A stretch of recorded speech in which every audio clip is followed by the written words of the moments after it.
Bien, aquí entonces tenemos título, ¿verdad? De esta sección. Y separé el nombre, ¿verdad? Para que vieran lo que significa, ¿verdad? ANOVA en inglés es Analysis of Variance.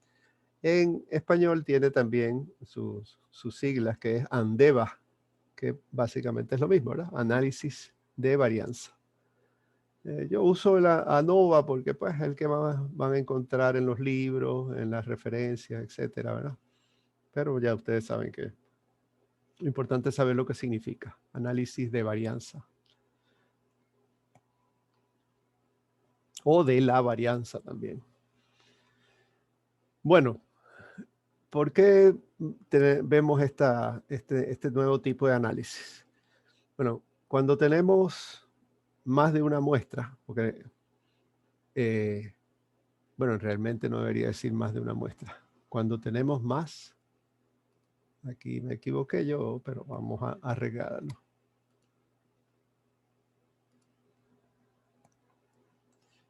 Cuando tenemos más de 2 muestras. Ok, ahora sí.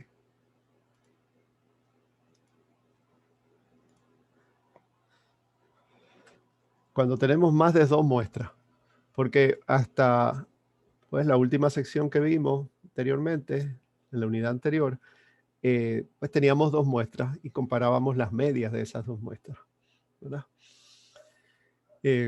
Usábamos la T de Student como nuestra prueba paramétrica y pues llegábamos a alguna decisión sobre la igualdad o diferencia entre 2 muestras o 2 grupos, también podemos llamarlo, ¿verdad?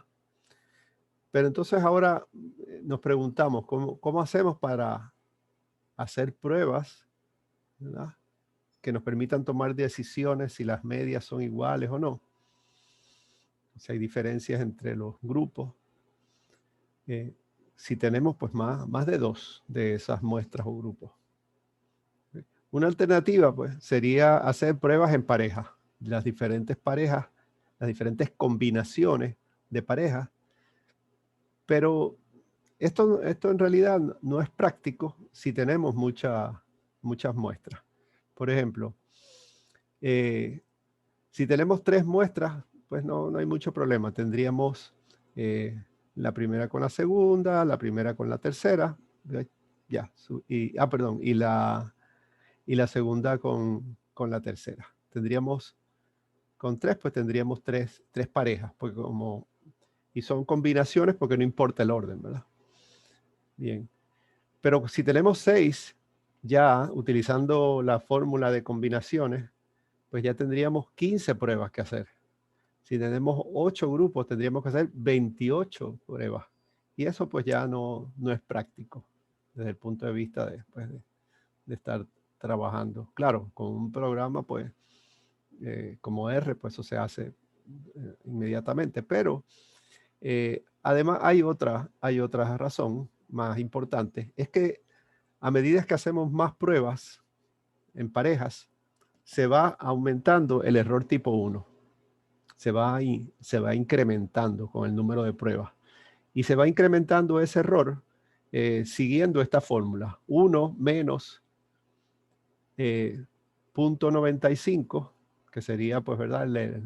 O 95% de probabilidad de que estemos correctos, porque recuerden que si ponemos a 0.05% la probabilidad de error, ¿verdad? Quiere decir que lo contrario, o sea, 1 menos 0.05 es nuestra probabilidad de hacerlo bien, o sea, rechazar la hipótesis nula siendo pues esta falsa, ¿verdad? Entonces, el error que se va acumulando a medida que hacemos diferentes pruebas sería, ¿verdad?, elevar esa probabilidad a la cantidad de combinaciones que tengamos. Y eso restarlo de 1.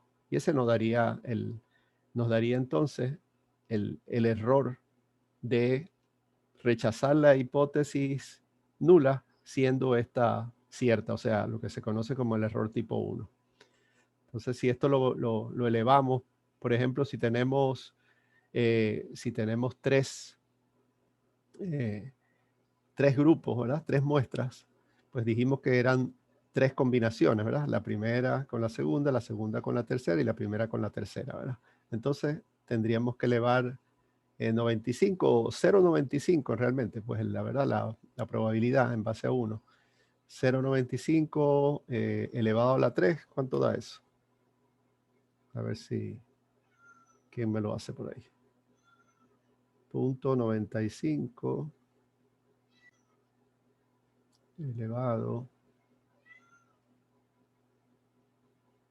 a la 3. Me da entonces 0,86. 0,86. Quiere decir entonces que sería 1 menos 0,86. ¿Verdad? Esto quiere decir que entonces el error tipo 1, cuando tenemos tres muestras y hacemos comparaciones en pareja, sería 0,14, o sea, 14%. Es un valor bien alto, ¿verdad? Así que entonces, pues vamos, y si este número de combinaciones es más alto cada vez, pues este número va a ser más pequeño, es decir, la diferencia va a ser más grande y eso pues representa el error tipo 1. ¿Ok? Así que esta es la razón principal por la cual hacer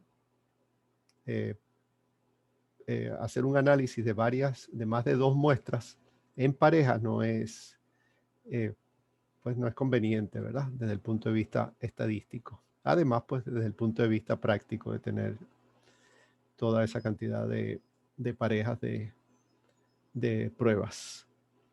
Ok. ¿Alguna pregunta? Bien, vamos a continuar entonces.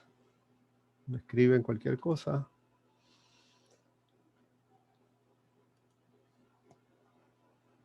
Bueno, la solución entonces estadística, pues que se ha implementado desde hace mucho tiempo, es lo que se conoce como el análisis de varianza o análisis de la varianza, lo que llamamos pues ANOVA o ANDEVA. Y básicamente la hipótesis nula de este análisis de varianza es que la media de la muestra A es igual a la media de la muestra B y es igual a la media de la muestra C. Es decir que todas las medias pues pertenecen podríamos decir que pertenecen a una misma población. O sea, todas las muestras pertenecen a la misma población. Otra forma de verlo, y que es usualmente la forma más común que se trabaja en ciencia, especialmente pues en el campo experimental, es decir que cada grupo o muestra representa un nivel de tratamiento o un nivel de un factor cuando se trabaja de forma observacional. Y la hipótesis nula lo que representa es que no hay efecto de ningún nivel del tratamiento o factor que haga que haya una muestra diferente de la otra. O sea, que no haya ninguna. Bien. Puede haber más de una diferencia, pero lo que se necesita para rechazar la hipótesis nula es que por lo menos haya una de estas medias que por efecto del tratamiento de algún factor se haga diferente. ¿Okay?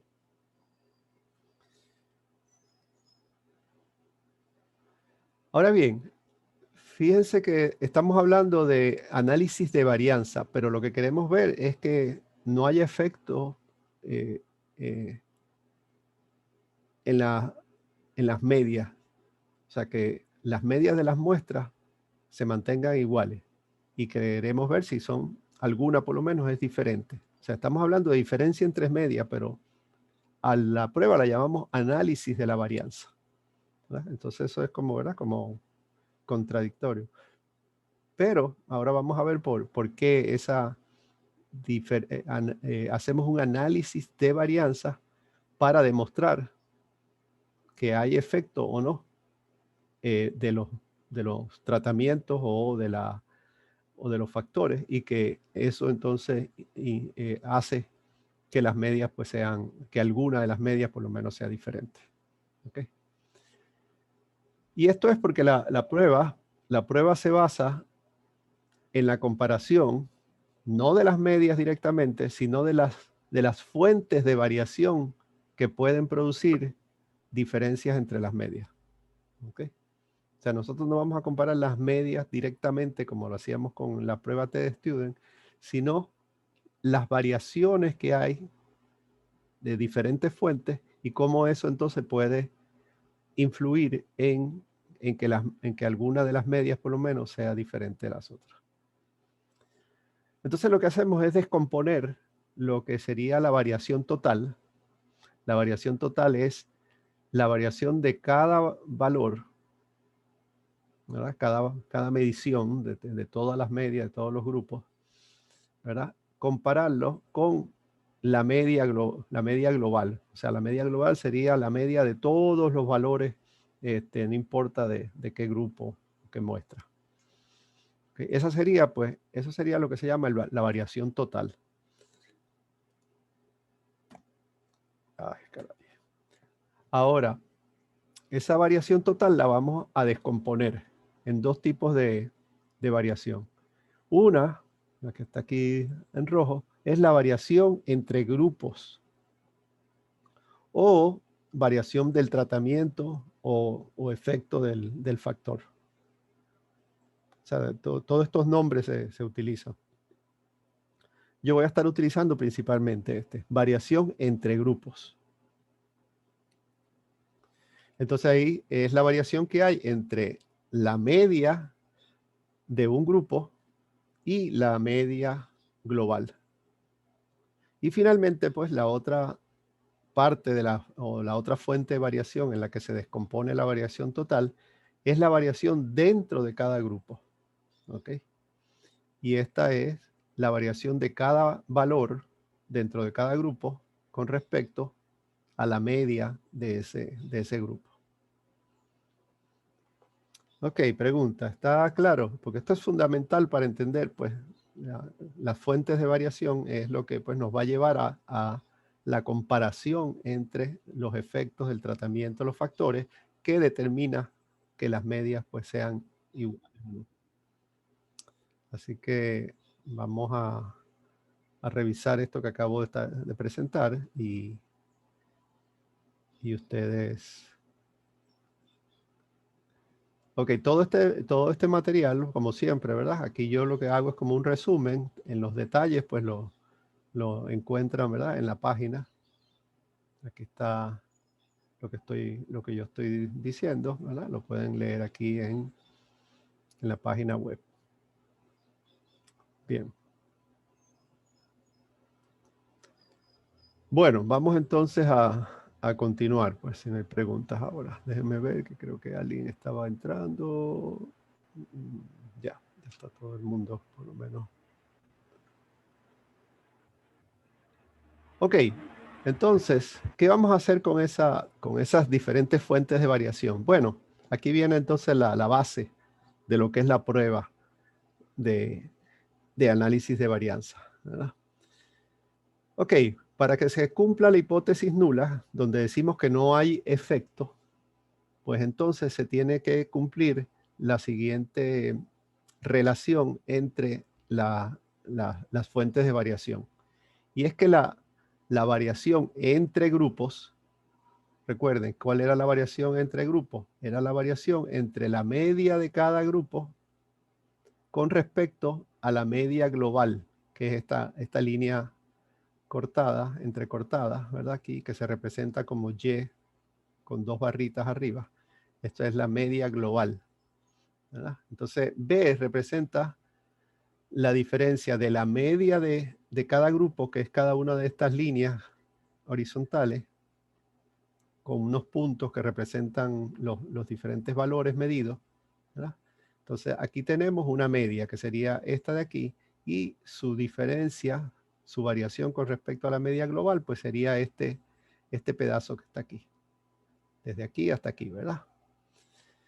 Digamos que En este caso, pues la media aquí, cae aquí. Entonces la diferencia sería, vamos a dibujar toda esta diferencia para que quede claro. Voy a dibujar la B con rojo, como lo he estado usando hasta ahora, ¿verdad? Y entonces la media, la B aquí sería esta. Este valor que está aquí. En este caso, la B sería este valor que está aquí, ¿verdad?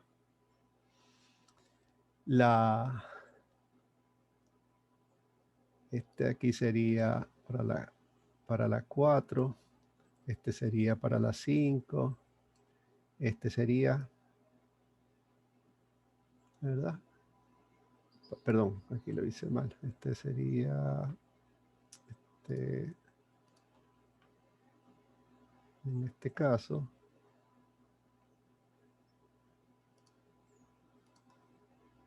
sería pues desde aquí hasta acá, ¿verdad? Hasta el valor. O sea que esta rayita horizontal representa las diferentes B. Y la A representa la varianza o la variación de los puntos de cada muestra con respecto a la media de cada grupo. ¿Ok? Entonces, eso se representa en verde, ¿verdad? Aquí tenemos un verde.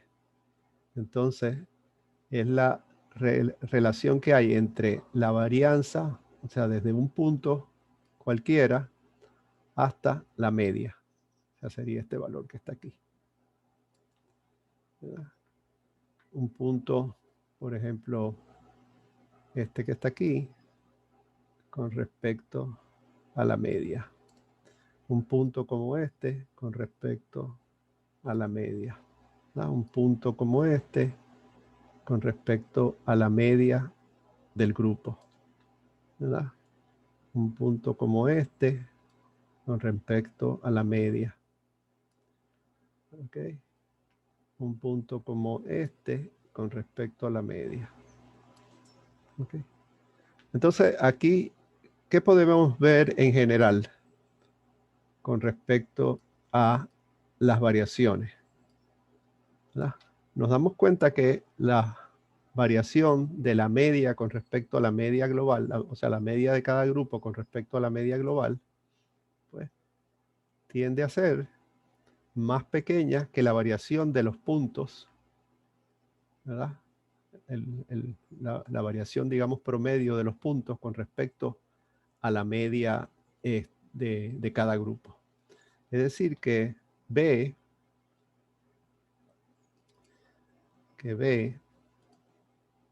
es menor que A. Entonces, cuando B es menor que A, pues vamos luego a ver cómo a través de un estadístico que se llama, ya les adelanto, que se llama F, cuando B es menor que A, podemos decir entonces que el efecto de los diferentes niveles de tratamiento o de los niveles del factor que estamos considerando, su efecto sobre las medias es menor que el error que hay dentro de cada grupo. ¿Okay? O sea, vamos a decir que el error dentro de cada grupo es el ruido, la variación aleatoria que tiene cada muestra. Pues eso es más grande que la variación que produce los diferentes niveles de tratamiento o del factor que estamos considerando en cada uno de los grupos. ¿Okay? Entonces, cuando esta B es menor, esta diferencia de las medias con respecto a la media global es menor que el ruido, que la variación dentro de cada grupo, entonces pues estamos aceptando, ¿verdad? O no podemos rechazar la hipótesis nula de que las medias sean iguales entre sí todas. ¿Ok? ¿Preguntas, dudas?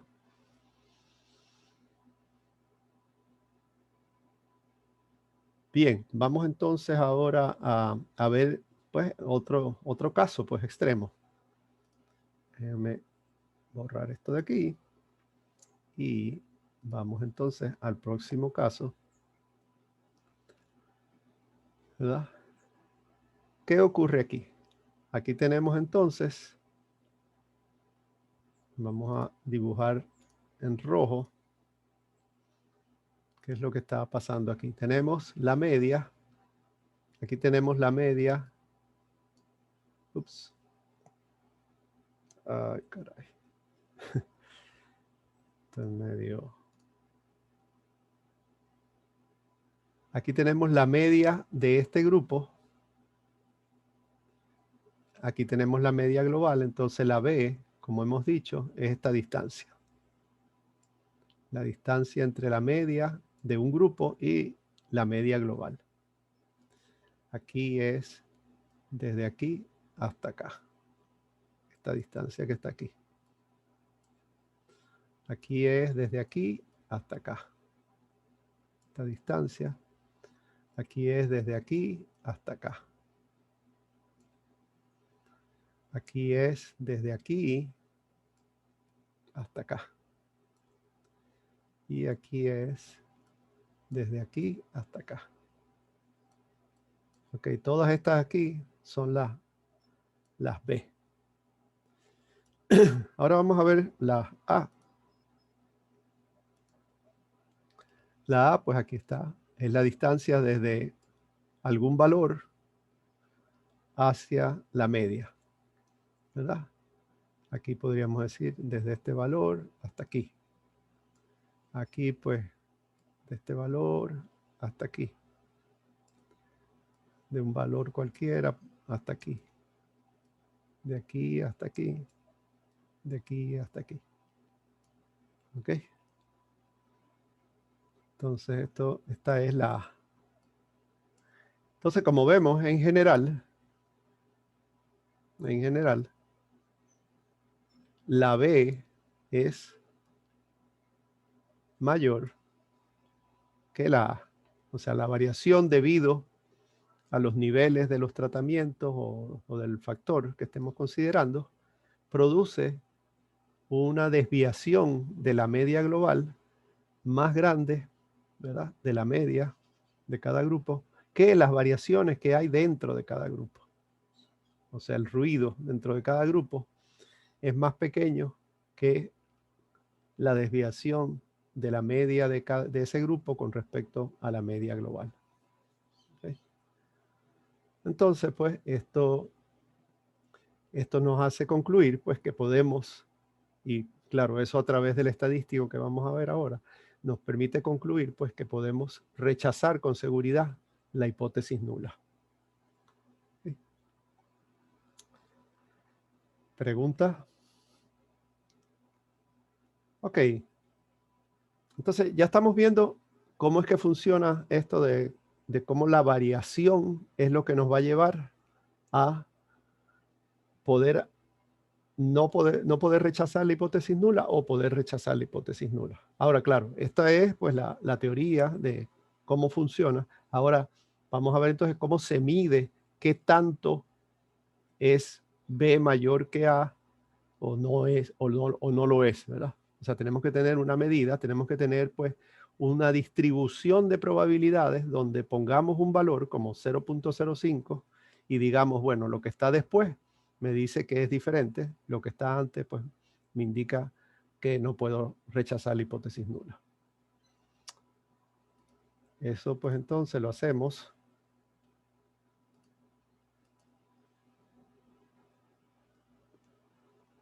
¿cómo entonces comparar las variaciones? ¿Cómo medir qué tan diferentes son la B y la A?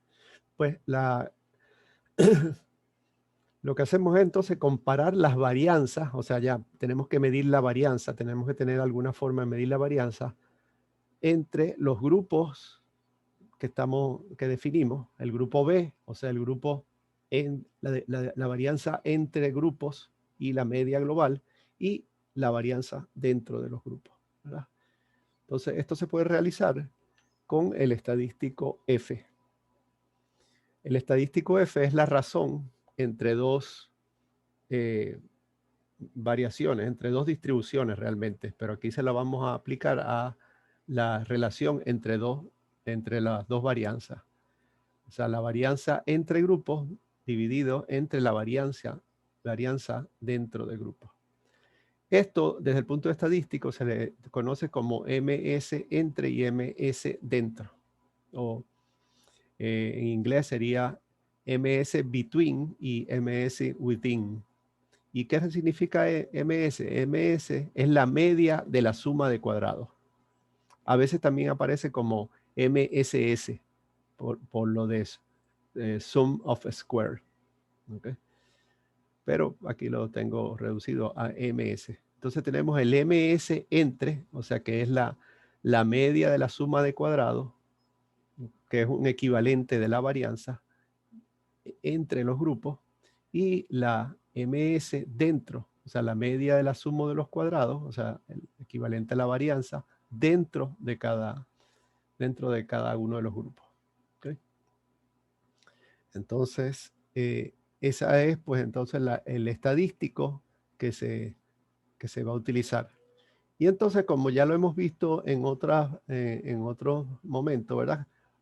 Uno que lo que hace, calcula el estadístico con los datos y luego entonces lo compara con el estadístico que se encuentra en una tabla o que se calcula con R para unos grados de libertad. En este caso se utilizan dos tipos de grados de libertad. Uno que es grados de libertad entre los grupos, que es K, el número de grupos, menos 1. Y el otro grado de libertad que se utiliza es el grado de libertad dentro de los grupos, que es N, el total de observaciones, menos K, el número de grupos. Entonces, se va a una tabla de la distribución F, también se conoce como la distribución de Fisher, y entonces uno pues busca para el nivel que nos interesa, 0.05 usualmente, con grados de libertad, el primer tipo de grado de libertad, K-1, y el segundo grado de libertad, N-K, lo buscamos en la tabla, pues y entonces vamos a encontrar el valor crítico y pues, dependiendo si nuestro valor de calculado sobrepasa ese valor crítico, pues en ese caso entonces entramos a la zona de rechazo de la hipótesis nula o si nos quedamos antes, ¿verdad? Déjenme mostrarle la tabla que se utiliza. Debo de tenerla por aquí. Aquí está, tabla de la distribución F. Ok. Aquí está la tabla de la distribución F, ¿verdad? Entonces nosotros vamos a calcular este valor, el F asterisco, para una probabilidad P. En nuestro caso, pues como les digo, pues aquí están las diferentes probabilidades. Utilizaríamos 0.05. Aquí se trabaja con una sola cola, así que no hay esa confusión, ¿verdad? De si está de un lado o del otro. Se trabaja pues con una sola cola, poniendo siempre arriba el valor pues de entre grupos y abajo dentro de grupos. Entonces aquí tenemos los grados de libertad del numerador, o sea, lo que va arriba, ¿verdad? Que sería pues el K-1. Y aquí tenemos los grados de libertad, ¿verdad? Los grados de libertad del denominador, o sea, N menos K. Y aquí están los diferentes niveles. Si vamos a trabajar con 0.05, pues aquí lo tenemos. Entonces, por ejemplo, si tuviéramos 5 grupos, pues los grados de libertad serían 4 en el numerador. Y digamos que tenemos en total 20 mediciones, sumando todas de todos los grupos. Pues entonces sería 20 menos 5, ¿verdad? Porque tendríamos 5 grupos. 20 menos 5, 15. Entonces buscaríamos 4 con... Esta es una tabla bien larga, ¿verdad? Pues como tiene 4, está aquí, 4 con 15. 4 con 15 para 0.05, pues sería 3.06. Ese sería nuestro F de la tabla. Haríamos los cálculos con con los datos, ¿verdad? Y calcularíamos el F, como les voy a enseñar ahora que se calcula. Y pues entonces se hace la comparación. Si el valor calculado es mayor que 3.06, pues podemos rechazar la hipótesis nula. Si está por debajo, pues no podemos rechazar la hipótesis nula.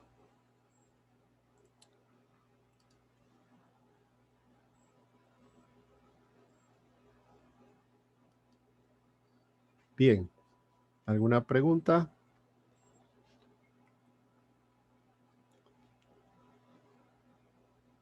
Vamos a continuar entonces aquí. Bien, esta sería entonces la forma de calcular, ¿verdad? Llevar hasta hacer los cálculos del estadístico F. O sea, este es el que nosotros queremos, al que nosotros queremos llegar. Este de aquí. Para compararlo con el de la tabla, ¿verdad? El que llamamos F. Claro, aquí lo que me ponen es calcular el P, porque claro, esto se haría si se hace con computadora, yo puedo calcular el valor de P para este estadístico. Pero la otra forma, pues vamos a decir, la forma manual, es calcular esto y luego buscar en la tabla para entonces, para un valor de P que nosotros establecemos de antemano. Bien, entonces, ¿qué es lo que hay que calcular? Primero, pues, hay que calcular las fuentes de variación que hay debido a las diferencias entre los grupos. O sea, entre los grupos y la media global. Y para eso, entonces, se utilizaría esta fórmula. ¿Qué es lo que se calcula aquí? O sea, se calcula B, ¿de acuerdo? La variación entre grupos. ¿Cómo se calcula? Bueno, tenemos el N de cada grupo, o sea, cuántos mediciones, cuántos individuos, cuántos casos hay en cada grupo. Esto se multiplicaría por el cuadrado de la media de cada grupo. O sea, a cada grupo se le saca la media y se eleva al cuadrado, y entonces eso se multiplica por la cantidad de valores que tiene ese grupo. Y todo eso pues se suma para todos los grupos. O sea que si tenemos 5 grupos, pues tendríamos que calcular pues 5 de esta parte y sumarla.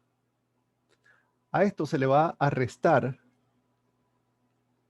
Esto significa, Y2 puntitos, significa todos los valores. Vamos a sumar todos los valores que tengamos, no importa el grupo, todos los valores, y esas mediciones, esa suma de las mediciones la vamos a elevar al cuadrado y la vamos a dividir entre la cantidad de valores totales que hay.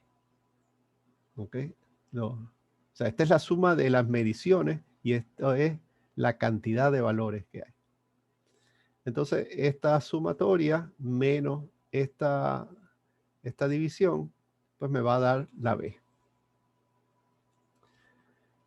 En el caso de la variación dentro de cada grupo, pues vamos a hacer lo siguiente. Se le va a restar a la cantidad de mediciones o de valores que hay dentro de cada grupo, N, le restamos 1. ¿Okay? Y esto se multiplica por la varianza de cada grupo. O sea, N-1 de cada grupo por la varianza de cada grupo. Y estos valores pues se suman todos los grupos, ¿verdad? Y así obtenemos el valor A. Ok, entonces aquí tenemos lo que se llama SS, que en inglés sería la suma de cuadrados. Ahora, nosotros lo que queremos llegar es a la media de la suma de cuadrados, que es lo que se utiliza, ¿verdad? Para calcular el estadístico F. Para eso, entonces, pues tenemos que calcular los grados de libertad, como ya les dije anteriormente, K-1, o sea, número de grupos menos 1 para entre grupos, y n, o sea, número total de mediciones, menos cantidad de grupos, grados de libertad, pues, dentro de los grupos. Entonces se calcula MS. ¿Cómo se calcula MS? Este valor que está aquí, o sea, el SS, dividido entre los grados de libertad de F. Y aquí lo mismo, ¿verdad? Y luego, dividiendo este valor entre este valor, ¿verdad? Calculamos la F. Y esa F, pues, es la que se va a comparar con el F de la tabla. Ese es el proceso, entonces, manual para hacer un análisis de varianza. ¿Okay? Eso es lo que estaríamos haciendo este jueves. Este jueves, pues, con unos datos, los voy a dividir entre la cantidad de grupos que haya, y entonces cada grupo va a ser una parte, y luego entonces en conjunto entre todos, pues hacemos la suma total y pues llegamos a calcular el estadístico F.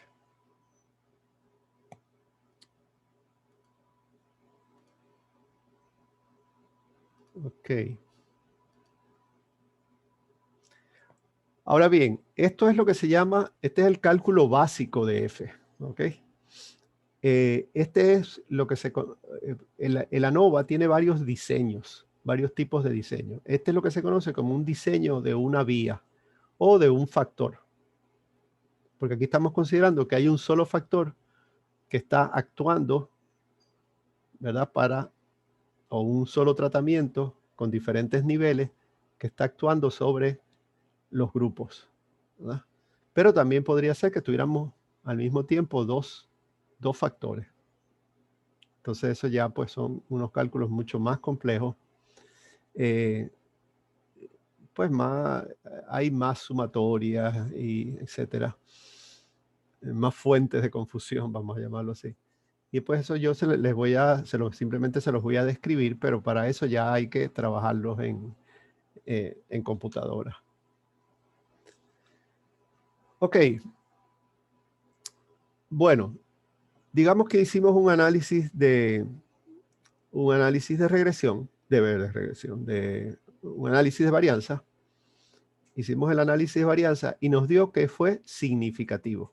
Teníamos 5 grupos, hicimos el análisis de la varianza y nos da que es significativo. Quiere decir que rechazamos la hipótesis nula de que todas las medias de los grupos son iguales.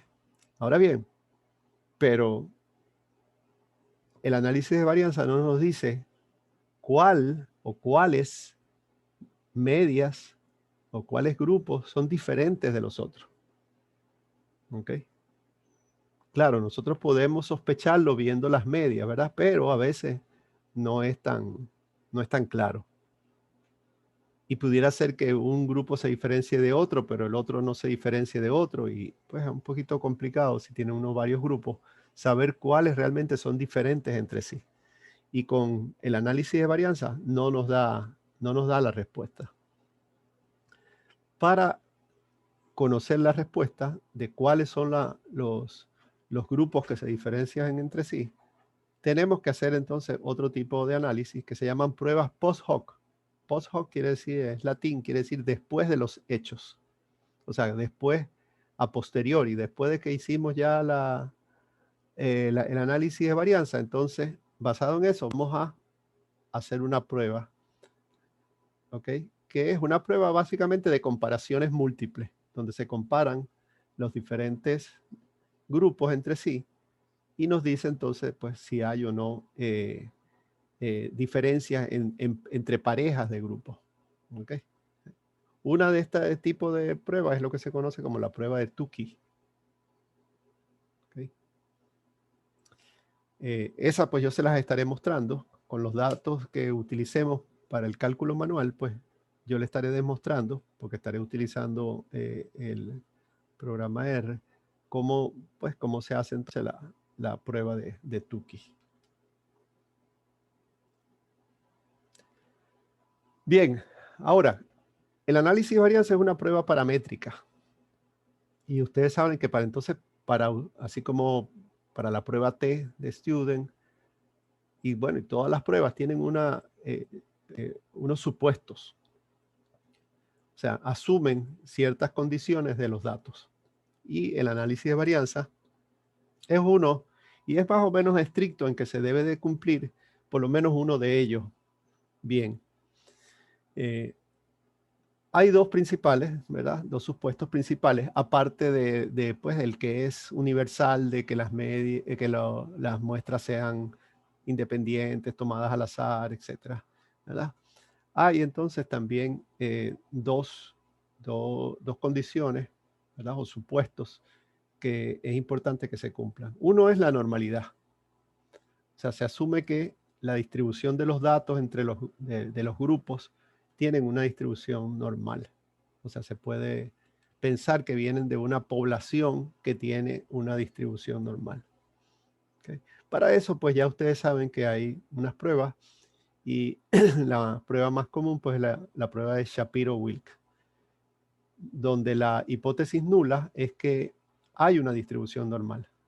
Entonces aquí, pues lo que uno hace la prueba y bueno, el resultado, vamos a decir, favorable es que no podamos rechazar la hipótesis nula de normalidad. Lo otro que es, inclusive, que es importante para la T también, pero que es especialmente importante para el análisis de varianza, es que haya homogeneidad de varianza. ¿Okay? Pero esa homogeneidad de varianza no se refiere a todo la varianza, ¿verdad? Porque sabemos que la prueba lo que está buscando es que haya diferencias, posibles diferencias. No, se refiere a que las varianzas de los grupos, o sea, las varianzas dentro de los grupos, sean iguales o muy semejantes entre sí. Vamos, déjenme mostrarle. O sea, lo que dice esto es que dentro de cada grupo, al comparar las varianzas de aquí con esta, con esta, con esta, con esta, las varianzas sean semejantes. Fíjense que eso no implica lo otro, que es la varianza de la media aquí con la media global. O sea, estas variaciones, estos no tienen que ser iguales. Eso es lo que vamos a probar nosotros.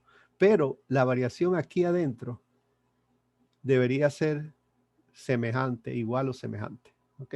Esto es lo que sí es importante en el análisis de varianza. ¿Ok? La homogeneidad, o sea, la similitud. También pueden encontrar esta palabra, que es un trabalengua, ¿verdad? Homocedasticidad. Cuando hay igualdad de varianza. Cuando no hay igualdad de varianza, pues se dice que hay heterocedasticidad. ¿Okay? Y para eso entonces hay también varias pruebas. Hay una prueba muy común que se llama Bartlett, pero también hay otra que es un poquito más poderosa para ciertas condiciones que se llama Levine. ¿Okay? Esta pues yo también se la presentaré con demostraciones porque hacer los cálculos es un poco complejo para hacerlo manualmente, pero le haré las demostraciones con R. Bien. Seguimos entonces.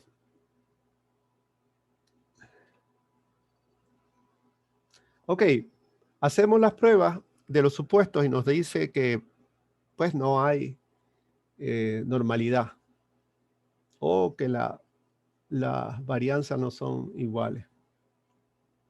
Pues la primera alternativa o el primer remedio que se puede buscar es hacer lo que se llama transformaciones de los datos.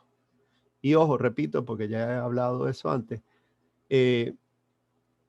transformaciones de los datos no quiere decir alteraciones de los datos. O sea, una transformación es, como dice ahí, pues una transformación que se aplica a todos los datos en conjunto. No es que se excluyen unos, a unos se le aplica algo y a otros no. No, eso sería alteraciones. Estas son transformaciones que lo que hacen es, pues entonces, en conjunto a los datos, cambiar su distribución. No cambiamos las relaciones que hay entre ellos, sino la distribución de frecuencia. ¿Ok? Entonces, pues, nos sirve para tratar de que lleguen a la normalidad y también, pues, en algunos casos, si es posible, pues, lleguen a la homogeneidad de la varianza. Entonces, una de las transformaciones más comunes es la transformación logarítmica, o sea, obtener el logaritmo de todos los valores. Usualmente se agrega un 1 para evitar, por ejemplo, cuando hay un 0, porque el logaritmo de 0 pues no se puede calcular. Entonces pues se suma un 1 a todos los valores y se le saca el logaritmo. Usualmente logaritmo base 10 o logaritmo natural. Otra transformación que se utiliza para tratar de llegar a la normalidad o a la homogeneidad de varianza es la transformación raíz cuadrada. Esta se utiliza mucho cuando los datos son conteos, o sea, cuando contamos algo. Por ejemplo, contamos la cantidad de colonias que hay en placas que están sometidas a diferentes tratamientos. Pues estos son datos discretos y entonces no pueden ser negativos, por ejemplo. Pueden ser 0, pero no pueden ser negativos. Entonces, pues, en esos casos, pues ya se sabe que no se va a cumplir por lo menos la normalidad y entonces ahí se hace la transformación raíz cuadrada. Otra transformación muy común es cuando se trabaja con proporciones o porcentajes. O sea, que lo que se mide se expresa en forma de un porcentaje o una proporción. En ese caso, pues ya se sabe también de antemano que no va a cumplir la normalidad, por lo menos, y entonces se utiliza lo que se llama la transformación arc-seno, que es una función, ¿verdad? Arc-seno de la raíz cuadrada de los valores. O sea, se le saca la raíz cuadrada de los valores y se le hace la transformación arc-seno. De esa forma, pues, se hace la transformación y entonces se vuelven a hacer las pruebas de los supuestos con esos valores transformados para ver, pues, si ya hay normalidad o si se arregla la homogeneidad de varianza. En caso de que eso no funcione, que se siga teniendo falta de normalidad y de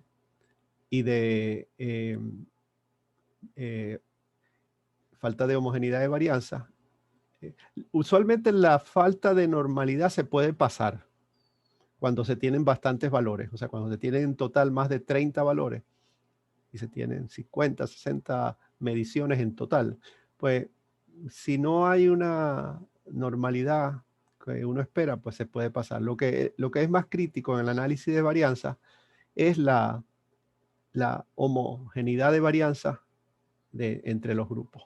Eso es más importante.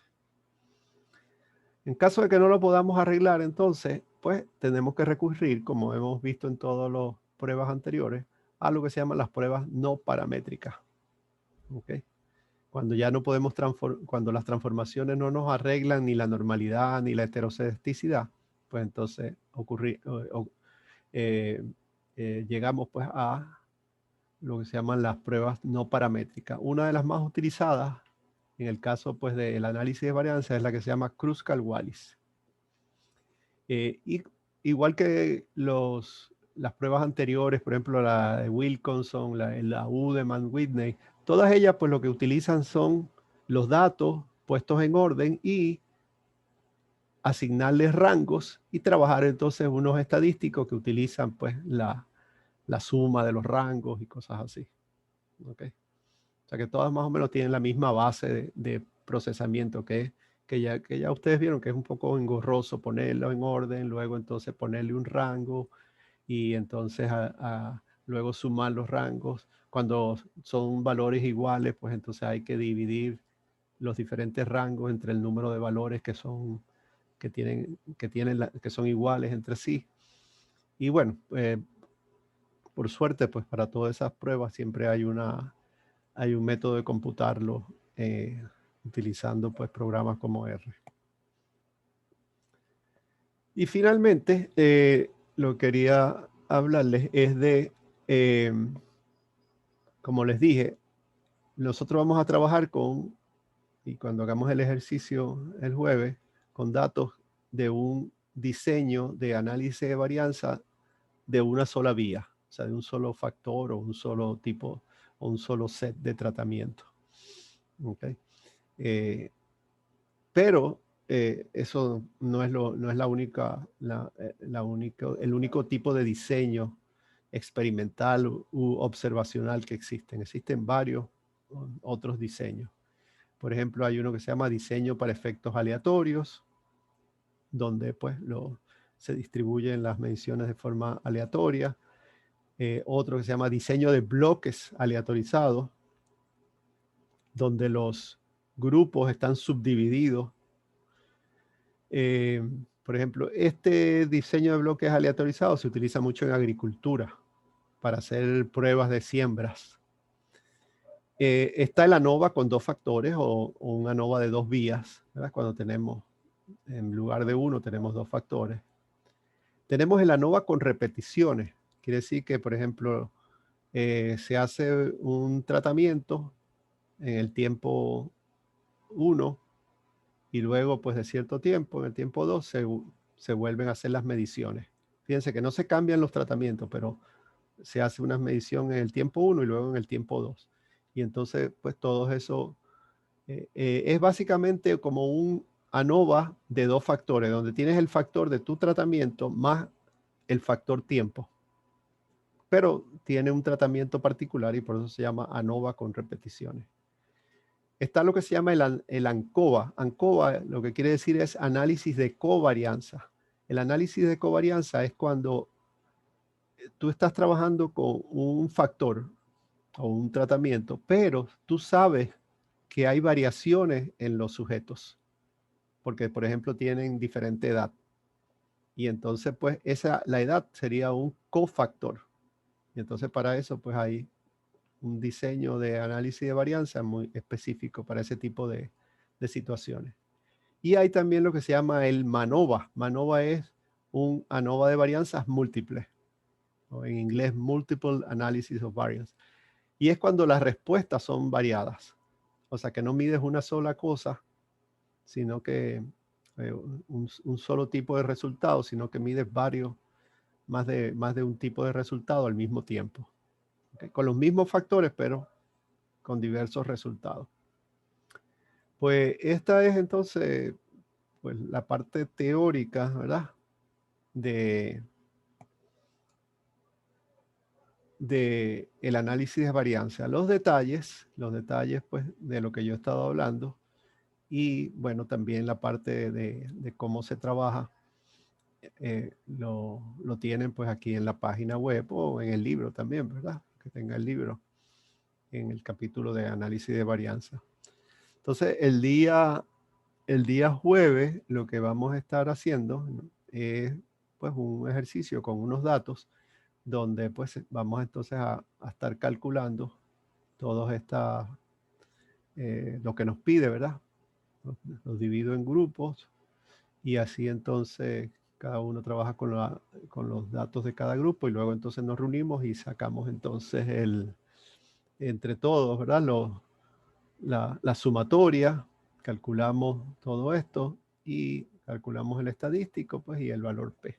Y luego entonces, pues yo le hago las demostraciones de cómo, claro, el que tenga también, el que me quiera seguir con R, pues perfecto, le voy a dar los códigos. Pues haremos entonces las comparaciones múltiples o lo que se llaman las pruebas post hoc para ver entonces cuáles son, si da significativo, o sea, si podemos rechazar la hipótesis nula de igualdad, ver cuáles son las que son diferentes entre sí o cuáles son iguales entre sí. Y también pues haremos las pruebas de homogeneidad de varianza y de normalidad. Y también entonces haremos un ejemplo, pues, si nos da el tiempo, de una prueba no paramétrica, utilizando, pues, Kruskal-Wallis. ¿Alguna pregunta, duda de lo que he presentado? Voy a apagar la grabación para que se sientan libres de cualquier comentario. Primero conseguirla. Aquí está.